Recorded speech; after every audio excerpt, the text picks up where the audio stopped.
नमस्कार दोस्तों, मैं मनोज चौहान एक बार फिर से मेरे YouTube चैनल में आप सबका स्वागत करता हूं। दोस्तों, राजस्थान का जो अफवाह तंत्र है उसमें आज बात करते हैं आंतरिक अफवाह तंत्र की या फिर अंतः प्रवाही नदी तंत्र की आज बात करते हैं। दोस्तों, जो अंतः प्रवाही नदी तंत्र है, इस तंत्र में सबसे पहली नदी आती है वो घग्गर नदी आती है। घग्गर नदी, घग्गर नदी, अगर घग्गर नदी का उद्गम देखते हैं तो एक स्थान है कालका की पहाड़ी। कालका की पहाड़ी, कालका की पहाड़ी ये हिमाचल प्रदेश में है और कालका की पहाड़ी है वो शिवालिक पहाड़ी या शिवालिक श्रेणी है। शिवालिक श्रेणी जो कि हिमालय श्रेणी का ही भाग है, हिमालय श्रेणी का ही भाग है कालका की पहाड़ी। तो यहां से इसका उद्गम होता है और उद्गम होने के बाद जैसे ही ये राजस्थान में प्रवेश करते हैं तो वो जिला आता है हनुमानगढ़ में। हनुमानगढ़ में प्रवेश करने के बाद ये गंगानगर, श्री गंगानगर और ये है हनुमानगढ़, श्री गंगानगर तक ये जाती हैं। लेकिन कई बार इस नदी में बाढ़ की स्थिति बन जाती है, तो बाढ़ की स्थिति बनने के बाद ये नदी है ये पाकिस्तान तक चली जाती है। पाकिस्तान तक ये नदी चली जाती है और पाकिस्तान में एक स्थान है जिसका नाम है फोर्ट आवास।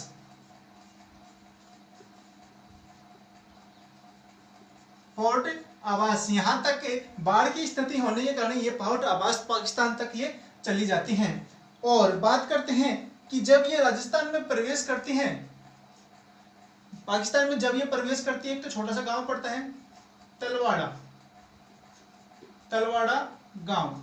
ये तलवाड़ा गांव टिब्बी तहसील में पड़ता है, टिब्बी तहसील। और ये टिब्बी तहसील जो हनुमानगढ़ की है, हनुमानगढ़ की टिब्बी तहसील में तलवाड़ा गांव है ये पड़ता है और यहां से ये राजस्थान में ये प्रवेश करती हैं। तो यहां पर ये प्रवेश करती हैं और प्रवेश करने के कुछ दूर आगे चलती हैं तो एक झील है उसके समीप में जिसका नाम है तलवाड़ा झील। और ये तलवाड़ा झील भी कहां पे, हनुमानगढ़ में है, इस चीज का ध्यान रखना। और दोस्तों, यहाँ पे दो स्थान और आते हैं, दो स्थान और आते हैं जिसको अपन सभ्यता का नाम देते हैं, प्राचीन सभ्यता का नाम देते हैं। एक तो सभ्यता है पीलीबंगा, पीलीबंगा सभ्यता, और एक आती है कालीबंगा सभ्यता।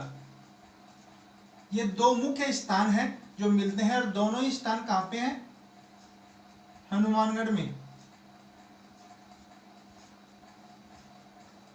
ये दोनों स्थान कहां पे हैं, हनुमानगढ़ में है, जो इसी नदी के किनारे हैं, वो मिलते हैं पीलीबंगा और कालीबंगा। तो ये दोस्तों दो सभ्यताएं थी इस नदी के किनारे। उद्गम कालका पहाड़ी हिमाचल प्रदेश जो आती है राजस्थान में प्रवेश करती है, तलवाड़ा गांव से ये प्रवेश करती हैं। दोस्तों, इस नदी पर कई प्रश्न बनते हैं, उसके बारे में बात करते हैं अपन। सबसे पहले नदी पर प्रश्न बनता है कि वह कौन सी नदी है राजस्थान की जो हिमालय श्रेणी या शिवालिक श्रेणी से आती है, तो घग्गर नदी है वो। दूसरा प्रश्न बनता है कि राजस्थान की वह कौन सी नदी है जो अंतरराष्ट्रीय सीमा पार करने के बाद पाकिस्तान जाती है, तो ये अंतरराष्ट्रीय सीमा पार करने के बाद वो पाकिस्तान चली जाती है, तो वो नदी भी कौन सी है, घग्गर नदी। एक दोस्तों प्रश्न बनता है कि भारत की सबसे बड़ी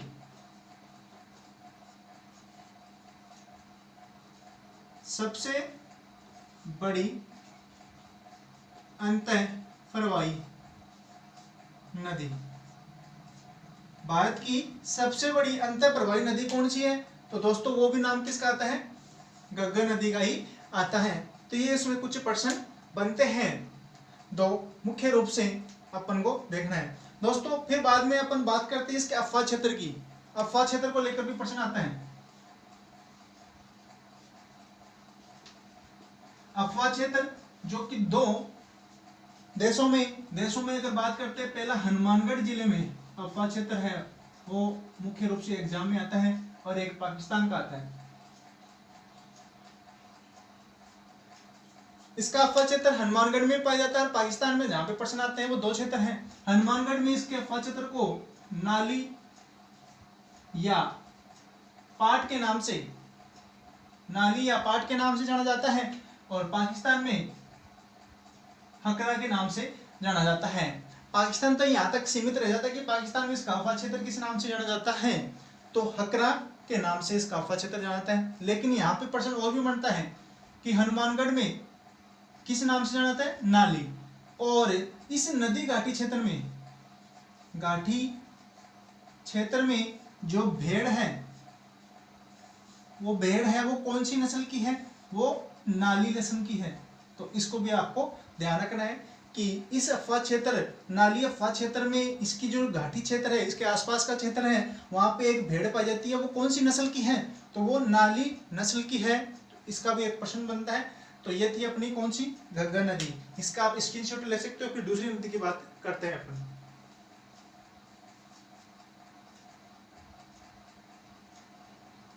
दोस्तों एक प्रश्न और बनता है इसमें कि इसका प्राचीन नामों से लेकर, उसके बारे में अपन बातें कर लेते हैं। प्राचीन नामों से लेकर,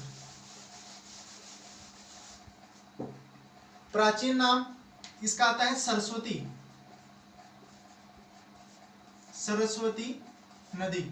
यह एक प्राचीन नाम है। फिर आता है मृत नदी, फिर नट नदी, फिर द्वती नदी। ये इसके 4 उपनाम हैं जिसके द्वारा प्रश्न आते हैं। अब दोस्तों बात करते हैं सरस्वती नदी। सरस्वती नदी है, यह प्राचीन समय का, यह प्राचीन नाम है क्योंकि ये क्या है, पहले प्राचीन में बहती थी तब इसका नाम सरस्वती हुआ करता था। आज इसका नाम घग्गर नदी है। तो इसका जो प्राचीन रास्ता है, प्राचीन रास्ता, उस रास्ते की खोज करने के लिए या खोजने के लिए 2 व्यक्तियों को नियुक्त किया गया था। एक का नाम है श्री राम वाड्रे और दूसरा है हनुमंता राय। श्री राम वाड्रे और हनुमंता राय, ये 2 ऐसे व्यक्ति थे जो सरस्वती का जो प्राचीन रास्ता था वो खोजने के लिए नियुक्त किए गए थे। इसका भी प्रश्न आता है कई बार एग्जाम में, तो आपको ध्यान रखना है प्राचीन नामों से लेकर भी। ठीक है, तो ये थी अपनी घग्गर नदी। इसके बाद में नेक्स्ट नदी की बात करते हैं अपन।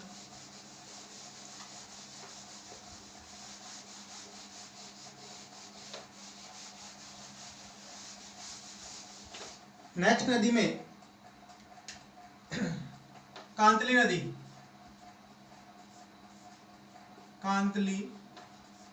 नदी। इसका उद्गम है वो खंडेला की पहाड़ियां से। खंडेला की पहाड़ियां, और खंडेला की पहाड़ियां कहाँ पे है, सीकर में। खंडेला की पहाड़ियां से निकलती हैं और निकलने के बाद ये सीकर बहती हुई सीकर, झुंझुनू और झुंझुनू बहने के बाद ये चूरू जो जिला है उसकी सीमा तक पहुंचने से पहले ये विलुप्त हो जाती है। इसलिए इसके 2 जिले हैं, 2 जिलों में ये मुख्य रूप से प्रभावित होती है, सीकर और झुंझुनू में। चूरू जिले की सीमा जैसे ही आती है वहां पे सीमा से पहले ये विलुप्त हो जाती है। और चूरू एक ऐसा जिला है जहाँ पे कोई नदी नहीं बहती। चूरू के साथ एक जिला और आता है बीकानेर। ये 2 जिले ऐसे आते हैं जहाँ पे कोई नदी है वो प्रभावित नहीं होती, कोई भी नदी यहाँ पे बहती नहीं है, इसलिए इनका नाम नहीं आता है कोई भी नदी तंत्र में। तो सीकर और झुंझुनू। दोस्तों यहाँ पे इस नदी के किनारे हैं वो 2 सभ्यताएं हैं वो मिलती हैं। सीकर में गणेश्वर सभ्यता, गणेश्वर सभ्यता, ये सिक्कर में पाई जाती है, और झुंझुनू में है वो सुनारी सभ्यता, जो मुख्य रूप से खेतरी, तांबा उत्पादक क्षेत्र है खेतरी, वहां पे ये सुनारी सभ्यता है वो पाई जाती है, जो झुंझुनू जिले में पड़ती है, और सीकर जिले में पड़ती है वो गणेश्वर सभ्यता, जो मुख्य रूप से नीम का थाना जगह है, वहां पर ये मुख्य रूप से ये गणेश्वर सभ्यता पड़ती है। गणेश्वर सभ्यता ये ताम्र सभ्यता की जननी मानी जाती है, ताम्र सभ्यता की जननी कहा जाती है या मानी जाती है, गणेश्वर सभ्यता ही ताम्र सभ्यता की जननी मानी जाती है। तो ये प्रश्न इससे बनते हैं दोस्तों। एक प्रश्न इससे और बनता है, तोरावटी,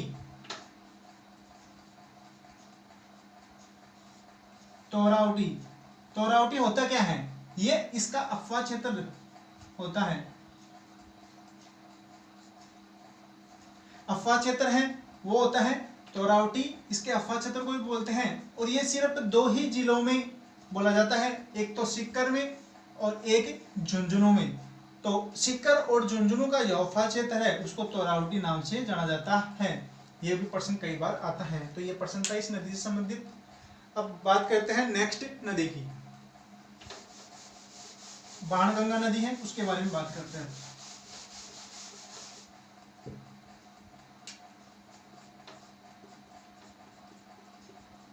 बाणगंगा नदी है, यह मुख्य रूप से निकलती है बैराट की पहाड़ियां,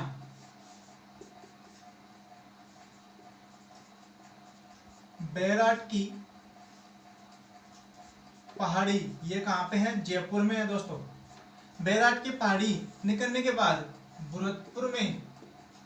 भरतपुर में एक जगह है जिसको अपन अजान बांध, ये कहां पे है? भरतपुर में। अजान बांध भरतपुर में जाने के बाद ये विलुप्त हो जाती है दोस्तों। ये इस नदी पर बनने वाला दूसरा बांध है। इससे पहले एक बांध और बनता है जिसको रामगढ़ बांध के नाम से जाना जाता है। दूसरा बांध है वो अजान बांध, ये दूसरा बांध है। पहला बांध रामगढ़, और ये भी कहाँ पे है? जयपुर में ही है रामगढ़। और ये अजान बांध है, ये कहाँ पे? भरतपुर में है। अब बात करते हैं अपन अजान बांध से। अजान बांध है ये एक तो घना पक्षी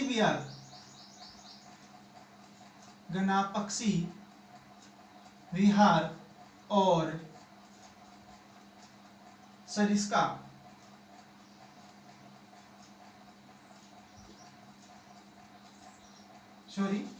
केवलादेव, सरिस्का का नाम नहीं आता,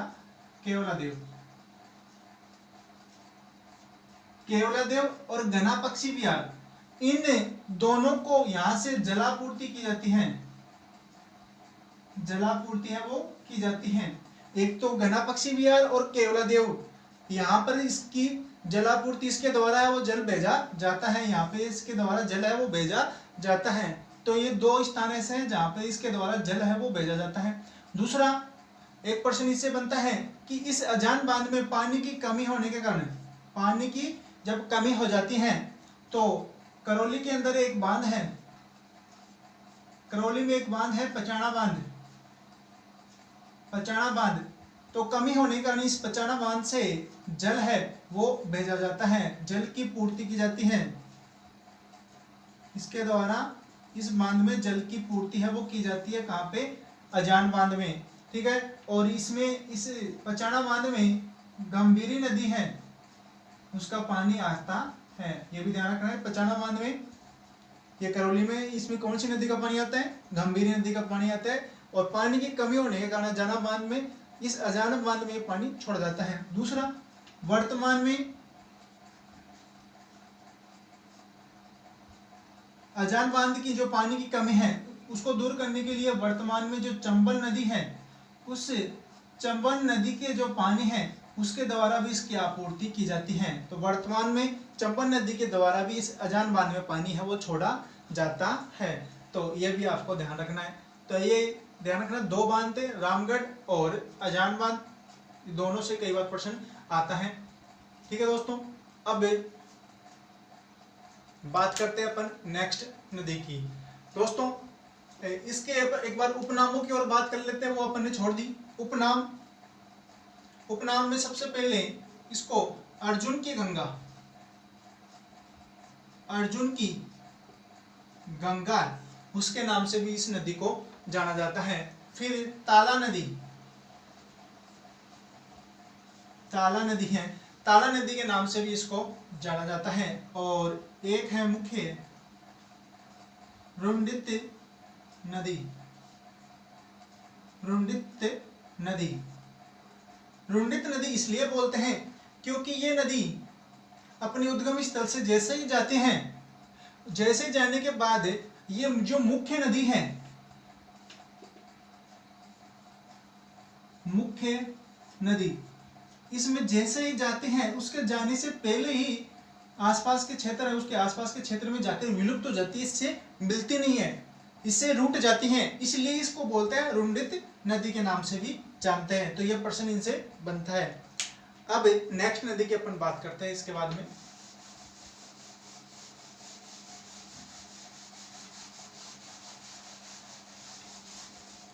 नेक्स्ट नदी में आती है साबी नदी, साबी नदी। साबी नदी, इसका जो उद्गम है वो सेवर की पहाड़ियां, सेवर की पहाड़ी, सेवर की पहाड़ियां कहां पे है? जयपुर में, जयपुर में सेवर की पहाड़ी है, वहां से इसका उद्गम होता है। और उद्गम होने के बाद में ये है हरियाणा, हरियाणा में एक जगह है गुड़गांव, गुड़गांव का मैदानी भाग है। इस मैदानी भाग में जाने के बाद ये विलुप्त हो जाती हैं, ये विलुप्त हो जाती है, ये लुप्त हो जाती हैं। इसलिए बोला जाता है कि ये नदी राजस्थान से निकलती है, राजस्थान की सेवर की पहाड़ियां जयपुर से निकलती हैं, और जैसे ये जयपुर उसमें निकलने के बाद जाती है हरियाणा की तरफ, गुड़गांव का जो मैदानी भाग है वहां पे जाने के बाद ये विलुप्त हो जाती है। और दोस्तों इसमें एक प्रश्न बनता है इसमें सिर्फ कि जयपुर में ही एक स्थान है जिसका नाम है जोधपुरा, जोधपुरा कहाँ पे है? जयपुर में, इसके पास वाला स्थान है। और इस जोधपुरा में ही मुख्य रूप से प्राचीन काल के हाथी दांत के अवशेष मिले हैं।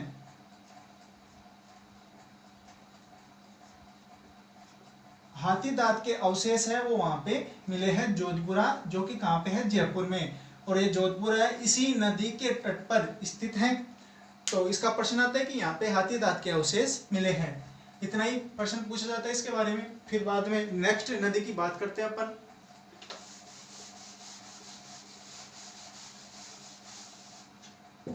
नेक्स्ट जो नदी है रूपारेल, रूपारेल नदी। रूपारेल नदी इसका एक उपनाम भी है, उपनाम है वराह नदी।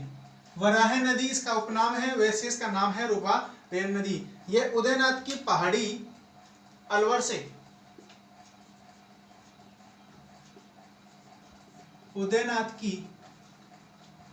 पहाड़ी ये कहां पे पड़ती है दोस्तों? अलवर में ये पहाड़ी है वो पड़ती है।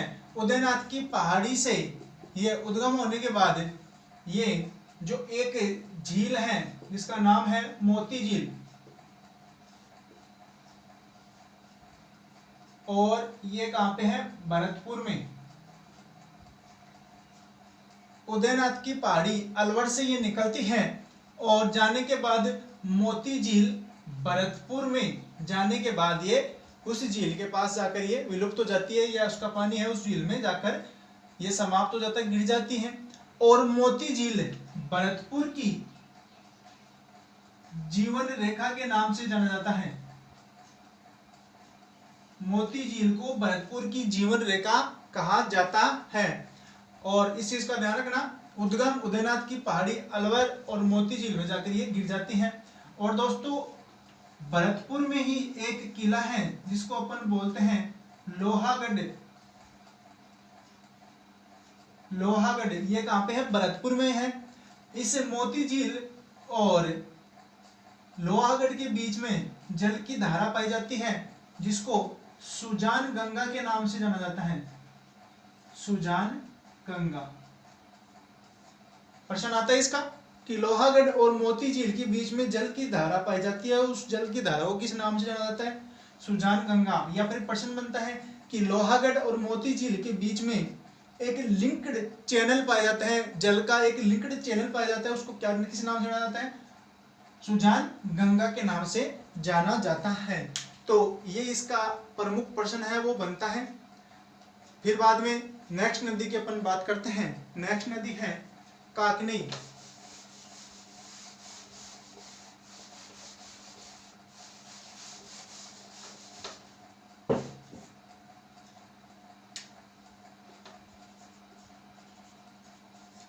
काकनी या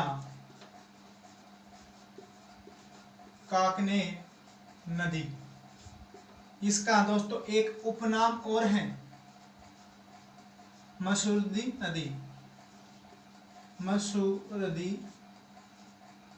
नदी, मसूरदी नदी इसका उपनाम माना जाता है। दोस्तों मुख्य रूप से मसूरदी नदी इसका उपनाम है। और इसका उद्गम की बात करते हैं तो उसका जो उद्गम है वो कोठियारी गांव। कोठियारी गांव है वहां से होता है। कोठियारी गांव कहाँ पे है? जैसलमेर में। जैसलमेर में जो कोठियारी गांव है वहां से इसका उद्गम होता है। और उद्गम होने के बाद ये मुख्य रूप से इसका जो अंत है वो भुज झील में जाकर हो जाता है। भुज झील में जाने के बाद इसका अंत है, या बोल सकते हैं कि कोठियारी नदी के नदी पर ही भुज झील का निर्माण है वो मिलता है।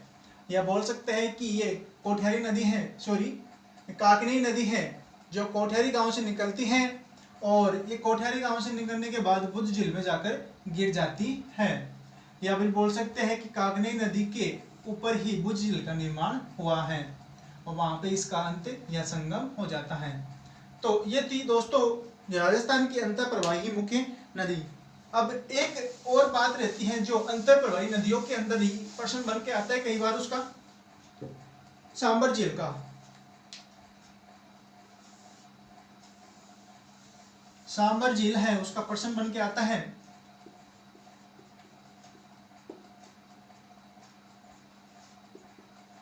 सांबर झील का प्रश्न बन के आता है। इसकी अगर कुल लंबाई की बात करते हैं अपन तो 36 किलोमीटर इसकी है वो कुल लंबाई। और चौड़ाई की बात करते हैं मुख्य रूप से तो 2 से 5 किलोमीटर इसकी है वो चौड़ाई पाई जाती है। और इसमें मुख्य रूप से एक तो जयपुर, अजमेर और नागौर जिला है इसके अंदर आता है। कौन सी? सांबर झील के अंतर्गत आता है। अब दोस्तों इसमें एक नदी है जो इसके पूर्व साइड से आकर गिरती है जिसका नाम है मेंथा। मेंथा नदी ये आती कहां से है दोस्तों? जयपुर से। जयपुर से आती है। और इसके ऊपर प्रश्न बन के आता है कि सर्वाधिक नमक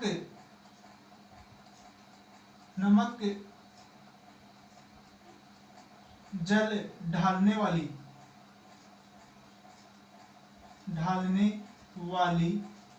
नदी। सर्वाधिक जो नमक का जल है वो ढालने वाली नदी कौन सी है? वो मेंथा नदी, जो कहां से निकलती है? जयपुर से निकलती है। उत्तरी भाग से जो नदी आती है उसको बोलते हैं खंडेला की नदी। खंडेला की नदी ये कहां से निकलती है? सीकर से निकलती हैं। और दोस्तों इसके जो दक्षिणी भाग से निकलती है वो है रूपनगढ़।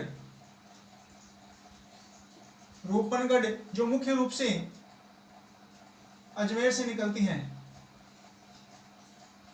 रूपनगढ़ है वो अजमेर से निकलती है। और एक नदी है इसके पश्चिमी साइड से आती है जिसका नाम है खारी नदी। खारी नदी, और ये दोस्तों नागौर से निकलती है, नागौर से निकलती है। तो सांभर झील में ये आने वाली प्रमुख 4 नदी हैं। 4 ये नदी है जो इसमें आकर गिरती है। और सर्वाधिक नमक डालने वाली जो नदी है वो मेहता नदी है, जयपुर से आती है। इसकी जो चौड़ाई पाई जाती है वो 2 से 5 किलोमीटर के बीच पाई जाती है। और इसकी जो लंबाई पाई जाती है वो 36 किलोमीटर की पाई जाती है। तो इसको आपको ध्यान रखना है, ये अंतर प्रवाही नदियां ही है, इसलिए इसका भी प्रश्न कई बार बनता है। और आप मेरे और भी अधिक वीडियो है वो जानने के लिए मेरे पेज को सब्सक्राइब करें, जिससे आपको सारे जो मेरे वीडियो है वो आपको प्राप्त हो सके। धन्यवाद।